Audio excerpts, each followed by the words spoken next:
এই যে গত ৩-৪ দিন আগে পহেলায় বৈশাখ গেল, মুসলমানের সন্তানরা কুফরি উচ্চারণ করেছে পহেলায় বৈশাখের প্রথম প্রহরে।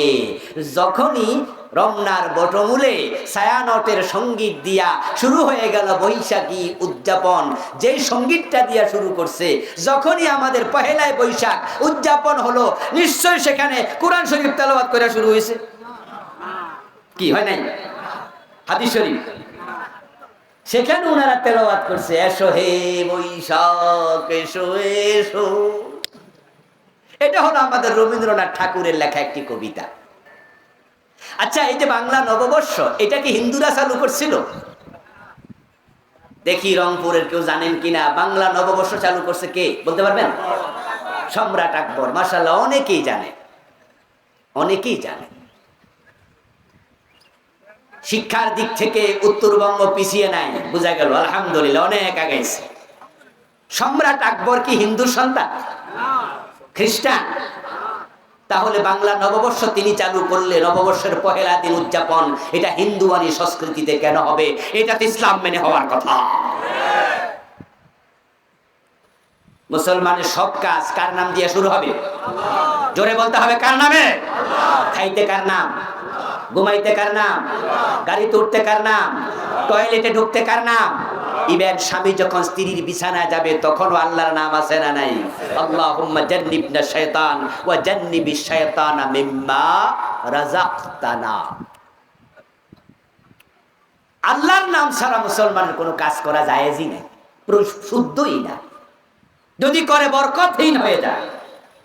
কিন্তু পহেলায় বৈশাখ মুসলমান চালু করলো, অনুষ্ঠান শুরু হলো রবীন্দ্রনাথের সঙ্গীত দিয়ে। আচ্ছা করলো, হাতে হাতে অ্যান্ড্রয়েড সেট আছে আপনাদের, এসো হে বৈশাখ এসো এসো, গুগলে গিয়া লেখেন রবীন্দ্রনাথের, দেখবেন পুরাটা গান কবিতা আসবে।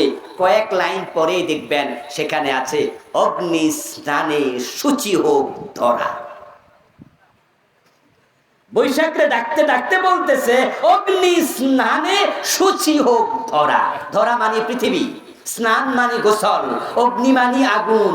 যে বলতেছে আগুন দিয়ে পৃথিবীটাকে জ্বালাইয়া পবিত্র করে দাও। হিন্দুরা মানুষ মরলে লাশ পোড়ায় কেন? তাদের ধর্ম বিশ্বাস হলো আগুন দিয়ে পোড়াইলে পবিত্র হয়, এজন্য তারা লাশকে দাহ করে। আগুন দিয়ে পোড়াইলে পবিত্র হওয়া এটা হিন্দুদের ধর্ম বিশ্বাস না মুসলমানের? কিন্তু পহেলায় বৈশাখে গানটা যারা গাইছে তারা কি সবাই হিন্দু? ডাইরেক্ট কুফরি কালাম মুসলমানের মুখে। আচ্ছা, এবার কি হলো? গান টান গাইয়া ফান্তা ইলিশ খাইয়া শরীরে বল টল করছে। বল কইরা আমাদের চারুকলা অনুষদ থেকে মঙ্গল শোভাযাত্রা। মঙ্গল শোভাযাত্রা করলে তোমরা মঙ্গলের মালিকের কাছে কয় না, মিছিল করলে নাকি মঙ্গল হয়। পাগল না মাথা খারাপ আল্লাহই জানে। আচ্ছা, তা করলো, কিন্তু হাতের মাঝে হনুমানের ছবি, ময়ূরের ছবি, পেঁচার ছবি, কান্দের মাঝে বিশাল লম্বা সাপ, গাড়ের মাঝে বিশাল হাতি। প্রশ্ন হলো, মঙ্গল শোভাযাত্রার সাথে পেঁচা, হনুমান, সাপ, হাতির সম্পর্ক কি? উত্তর একটাই, প্রত্যেকটা হচ্ছে হিন্দুদের কোনো না কোনো দেবতার বাহন, যেগুলো ষড়যন্ত্র করে মুসলমানের কান্দে তারা তুলে দিয়েছে। আর মুসলমানের সন্তানেরা ওই দেবতার বাহন কান্দে লইয়া মিছিল করতেছে। যতগুলো চ্যানেল বাংলাদেশে আছে সবগুলো চ্যানেল পহেলাই বৈশাখ এমন ভাবে প্রচার করছে, পারে না গোয়ামসা কায় কোমরে বাঁধা নেমে যাবে। আমার প্রিয় ভাই, কফর সিলেবাসের অংশ 2023 সনের জানুয়ারির 1 তারিখে বই উৎসব হলো। হাতের মাঝে বই আসলো, দেখি ক্লাস 6 বইয়ের মাঝে বিবর্তন বা ঢুকাইয়া দিছে, ছবি আইকা দিছে মানুষ নাকি এক সময় বানর ছিল। আপনাদের মনে আছে না নাই? মনে আছে? আচ্ছা, মানুষের প্রথম ব্যক্তি কি বানর না আদম? আদম প্রথম মানুষ, এ নিয়ে কোরআনে আলোচনা আছে না নাই? যদি কেউ মনে করে না আদম না বানর ছিল, ঈমান আছে না গেছে? এটা সিলেবাসে ঢুকাইছে। ষড়যন্ত্র কাকে বলে? ইমান গোড়া দিয়ে কেটে দিচ্ছে। আর তারাই নাকি জান্নাতের আশা করছে। জান্নাতে যাওয়ার জন্য প্রথম শর্ত কি? আওয়াজ বাড়ি নিয়ে একটু আওয়াজ করে বলেন, প্রথম শর্ত কি? ইমান।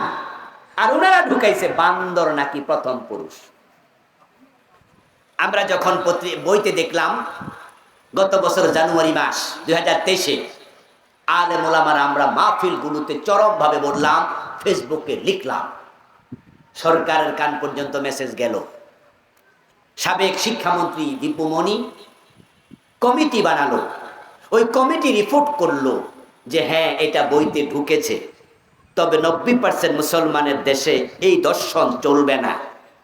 সরকার সার্কুলার দিয়েছে, পাঠ্যসূচি থেকে অতটুকু মুলতবি করা হলো, স্কুল মাদ্রাসা এটা পড়ানো যাবে না।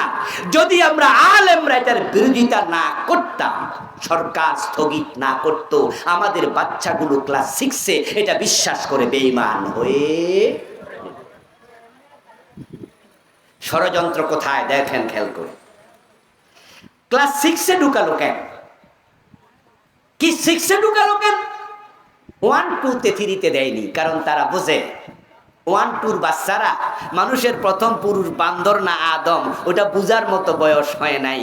তাই বুঝাইলে ওরা বাড়ি যায় ভুলে যাব, বিশ্বাস করবে, চিন্তা করবে নাই। আবার যখন ইন্টারমিডিয়েট ডিগ্রি ওখানে পড়াইলে বলবে স্যার আপনার বাপ বান্দর, আমার বাপ না, মানবে না। এই জন্য এমন ক্লাসে দিছে, বিরোধিতাও করে না, আবার অবুঝো না। তারা হয়তো বুঝবে যে হ্যাঁ এটাই সত্য। তাই ষড়যন্ত্র শিকড় অনেক। আচ্ছা, 2024 সাল আরেক কফর ঢুকাই দিছে।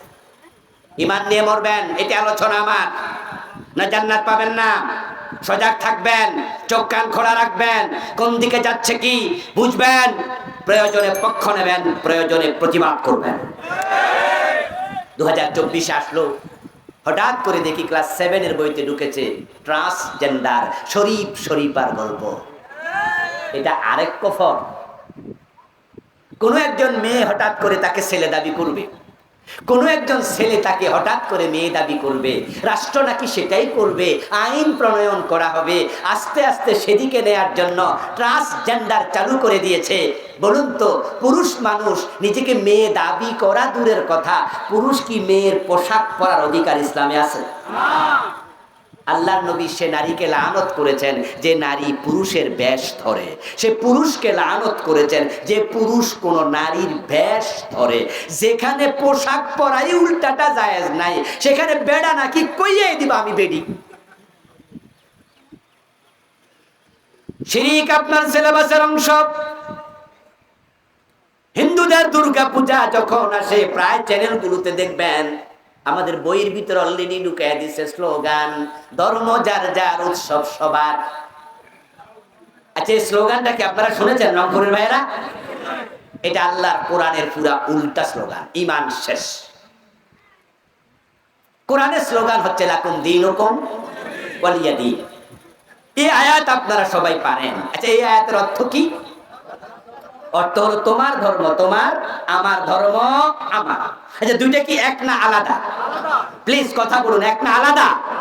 তো আল্লাহ কয় আলাদা, আর তুমি স্লোগান বানাইলে ধর্ম যার যার উৎসব। আজীব তো। বরং স্লোগান হবে ধর্ম যার উৎসব। হিন্দুরা পূজা করবে, আমরা বাধা দেব না, বাধা দেয়া যাবে না। ইসলাম বলেনি বাধা দাও, ইসলাম বলেছে দাওয়াতি কাজ করো, ঠিক কিনা? বাধা দিতে যাবেন না। বরং হিন্দুদের দেবতাদেরকে গালি দিতে পর্যন্ত কোরআনে আল্লাহ নিষেধ করেছে। ওয়ালা তাসুবুল্লাযীনা ইয়াদউনা মিন দুনিল্লাহ, আল্লাহর বাদ দিয়ে তারা যাদের ইবাদত করে, ডাকে, পূজা করে, ওয়ালা তাসুব্বু, তোমরা তাদেরকে গালিও দিও না, কারণ যদি গালি দাও তারা না বুঝা তোমাদের আল্লাহরে গালি ফিরিয়ে দিবে। আর সেখানে আপনি মন্দিরে বাধা দেবেন, অনুমতি নাই। কিন্তু আপনি আবার তাদের পক্ষ নিতে পারবেন না। মুসলমানের সন্তান সরাসরি মূর্তি পূজার পক্ষ নেয়, ছায়া ছাপাইয়া দেয় ব্যানার, পুরান ঢাকা বিশাল ব্যানার টানানো, চোখ গেল দেখি লেখা শারদীয় দুর্গা পূজার শুভেচ্ছা, নিচে লেখা আলহাজ আব্দুল কাদের, কাউন্সিলর এত নাম্বার 1। আমি জিব্বায় কামড় দিলাম, যাহারে কি কইছে হে নিজে বোঝে না, কি যে বোঝে না এটাও বোঝে না। এই যে তুমি শারদীয় দুর্গা পূজার শুভেচ্ছা দিলা হিন্দুদের কয়টা ভোট পাওয়ার জন্য, তোমার নামের আগে আলহাজ লেখা আছে। দোস্ত, যদি মূর্তি পূজাকে সাপোর্ট করো তুমিও তো মুশরিক হয়ে যাবে, ঠিক না? মূর্তি পূজা যেমন শিরক, এটাকে প্রমোট করাও শিরক থেকে বাঁচুন, কুফর থেকে বাঁচুন, নিফাক থেকে বাঁচুন। ও আমিলুস সালিহাত, নেকামল করুন, নেকামল করুন। শুধু নামাজ রোজার নাম নেকামল না, হজ যাকাতের নাম নেকামল না। মা আতাকুমুর রাসূলু ফাখুযুহু ওয়া মা নাহাকুম আনহু ফান্তাহু। প্রিয় নবী যা করতে বলেছেন করো, যা ছাড়তে বলেছেন ছাড়ো, এই সবটা মিলে হয় নেকামল। অথচ নামাজ পড়ে সুদে টাকা লাগায় এমন নামাজি আছে না নাই? তুমি নেকামল বুঝোই নাই। 5 ওয়াক্ত নামাজ পড়ে টাকা না দিলে ফাইলে সিগনেচার করে না এমন অফিসার আছে না নাই? রংপুরে নাই, গঙ্গা সরাতে মোড়েও নাই, আজকের মাহফিলে নাই। সকালবেলা যায় অফিসে, প্রতি সিগনেচারে 500,000, 2 পকেটে টাকা ঢুকাইয়া সিগনেচার দিচ্ছে, যারা দেয় নাই ফাইল আটকায় রাখতেছে।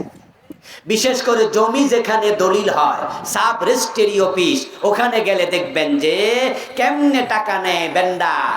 দলিল করতে লাগবে 2.5 লাখ, আপনি বললেন তাই নাকি, কোন কোন খাতে লাগবে একটু হিসাব দেন, তখন হিসাব দেবে অমুক খাতে এত, তমুক খাতে এত, 2,30,000। তো 2.5 লাখ বললেন কেন? কই বাকি 20,000 টেবিল খরচ। ওইটার কোনো বাউসার মাউসার নাই, ওইটা টেবিলে টেবিলে দিতে হবে। এবং বলেন টেবিল ঘোষ খায় না টেবিলওয়ালা খায়? সেখানে টেবিলওয়ালা সব কি হিন্দু, বৌদ্ধ, সব বেনামাজি? না, নামাজি দাড়িওয়ালা। ও সিগনেচার দিছে টাকা পকেটে, 2 পকেট ভর্তি। আজান হইছে, মসজিদে খারাইছে, আল্লাহু আকবার বইলা ইয়াকা নাবুদু ওয়া ইয়াকা নাস্তাইন, আল্লাহ আমি তোমার গোলাম। আল্লাহ কয় তাই নাকি? পকেটে এগুলো কি? এই সিটিং বাস, গোলাম, বাটফার। قال النبي صلى الله عليه وسلم من اشترى ثوبا ب10 دراهم فيه درهم حرام لم يقبل الله له صلاته ما دام عليه। প্রিয় নবীজি বললেন, যে ব্যক্তি 10 দিরহাম দিয়ে একটি কাপড় কিনলো, 9 দিরহাম হালাল, 1 দিরহাম হারাম ঢুকেছে, ওই কাপড় পরে যতই নামাজ পড়ুক 1 রাকাত আর কবুল হবে না। সুদে টাকা লাগায়া মসজিদ ইমামের পিছনে দাঁড়ায়া জান্নাত স্বপ্ন দেখো, মুসের মাঝে তেল দাও, জান্নাতে কাঁঠাল খাবে, কর যেন না লাগে। অথচ দোস্ত তুমি ইবাদত বুঝো নাই, নেক আমল বুঝো নাই। আমার নবী বলে মান আকালা দিরহামান ইবাব ওয়া হুয়া ইয়ালাম আন্নাহু আশাদ্দু মিন 36 জিনা। যে ব্যক্তি জেনে শুনে 1 টাকা সুদ খায়, তার আমলনামায় 36 বার জিনার গুনাহ লিখে দেয়া হয়। কয়বার? কয়বার? 1 টাকা সুদ খেলে 36 বার জেনা, 100 টাকা সুদ খেলে 3600 বার জেনা, 1000 টাকা সুদ খেলে 36,000 বার জেনা। জীবনে 36,000 বার জেনা ব্যভিচার কোনো ফতিতাও করার বয়স পায় না। আর আপনি বড় দাড়ি রাখা হুজুরের পিছনে খাড়াইয়া 1000 টাকা সুদ খাইছেন, আপনি পতিতার চেয়ে আরো নিচে নেমে গেছেন। কিসের জান্নাত খোঁজেন? সুদ খেলে 73 গুনাহ। আইসারুহা আইয়ানকিহার রাজুল উম্মা, সবচেয়ে ছোটটা নিজের মাকে বিয়ে করা, মার সাথে জিনা করা। কিসের জান্নাত খোঁজেন? 5 ওয়াক্ত নামাজ পড়েন, ওজন দাম বাড়াইয়া দিছেন। রমজান আসার আগে দ্রব্য মূল্য বেড়ে যায়, গরিবের পকেট কাটে। ব্যবসা করছে, ওজনে কম দেয়, মালে বেজাল দেয়, আর তুমি জান্নাত খুঁজছো।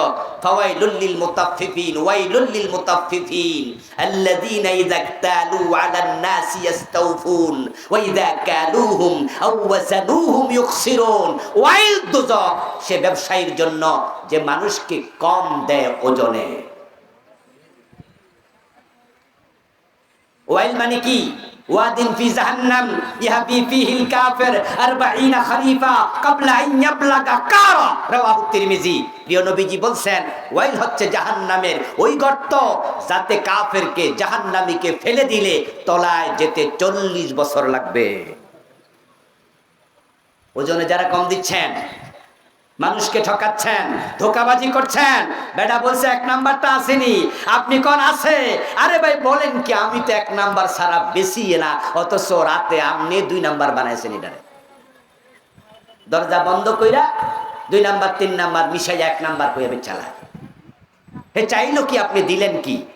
মান খাদা ফালাইসা মিন্না, প্রিয় নবীর হাদিস, যে মানুষকে ধোকা দেয় সে আমার উম্মত না। কিসের জান্নাত খোঁজো? এই জন্য আসুন প্রিয় ভাইয়েরা, ওয়াজ কি বেশি একটু করা হয়ে গেছে আজকে? আসলে ইসলাম এটাই তো, স্বল্পে তুষ্ট হন। আপনি যদি মনে মনে ভাবেন যে আপনি দেশের প্রেসিডেন্ট, আসলে কি মনে মনে ভাবলেই কি নিজে প্রেসিডেন্ট হওয়া যায়? আপনি যদি মনে মনে ভাবেন আপনি জান্নাতি, অথচ আপনি হারাম খান, গোশ খান, বেনামাজি, মনে মনে ভাবলেই কি জান্নাত পাওয়া যায়? এই জন্য ইসলামটাকে বুঝতে হবে। আল্লাহ তাআলা, আমি যিনি বললাম, যারা আমরা শুনলাম, সকলকে ঈমান আমলের যত্ন নিয়ে দুনিয়ায় বেঁচে থেকে কালেমা পড়তে পড়তে মরার তৌফিক দাও, বলেন আমিন। আমার প্রিয় ভাইয়েরা, কিছু প্রশ্ন এসেছে লিখিত।